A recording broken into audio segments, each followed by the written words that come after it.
జొన్న ఇడ్లీ కండి షుగర్ వాళ్ళకి వెయిట్ లాస్ అయ్యే వాళ్ళకి చాలా మంచిదండి. జొన్న ఇడ్లీ ఎలా చేసుకోవాలో చూడండి. ఒక గ్లాస్ మినపప్పు,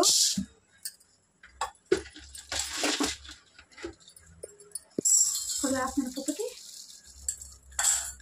2 గ్లాసులు జొన్నలండి, 2 గ్లాసులు జొన్నలండి. కొన్ని మెంతులు వేసుకోవాలి. మినపప్పులో 1 స్పూను వేసుకుంటే సరిపోతుంది. జొన్నలు వేరే వేరే కడిగి పెట్టుకోవాలండి. ఫస్ట్ మినపప్పు మెత్తగా పట్టేసుకొని పొద్దున్నే నానబెట్టేసుకోవాలి. మెత్తగా పట్టేసుకొని మన జొన్నలు మాత్రం మన ఇడ్లీ రవ్వలాగా కొంచెం రవ్వగా పట్టి పెట్టుకోవాలండి. పట్టేసుకొని వేరు పట్టుకొని 2 కలిపి పట్టేసుకోవాలండి. కలిపి పెట్టుకోవాలి. నైట్ అంతా పొద్దున్న ఇడ్లీ వేసుకోవచ్చు.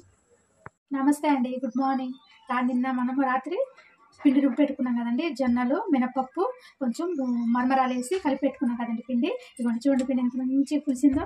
ఈ పిండిని మనము ఇడ్లీలాగా వేసేసుకోవటండి. కలుపుకొని మనకి ఎంత పిండి కావాలో అంత పిండి తీసేసుకొని మనం ఇడ్లీలాగా వేసేసుకోవటమేనండి. మనకి ఎంత అవసరం అంత తీసుకొని కరెంట్ ఫ్రిడ్జ్లో పెట్టుకోవచ్చు అండి. 3-4 రోజులు ఉంటుందండి పిండి. ఇదండి మనకి ఎంత కావాలో అంత వేసుకొని దీంట్లోకి ఉప్పు ఇట్లా ఎన్ని కావాలని వేసేసుకొని ఇట్లా పెట్టేసుకోవటమండి. మామూలుగా పొయ్యి మీద పెట్టేసుకోవటమేనండి. హైలో పెట్టుకోవాలా? హైలో పెట్టుకోవాలి. నార్మల్ ఇడ్లీ లాగానే. నార్మల్ ఇడ్లీ లాగానే.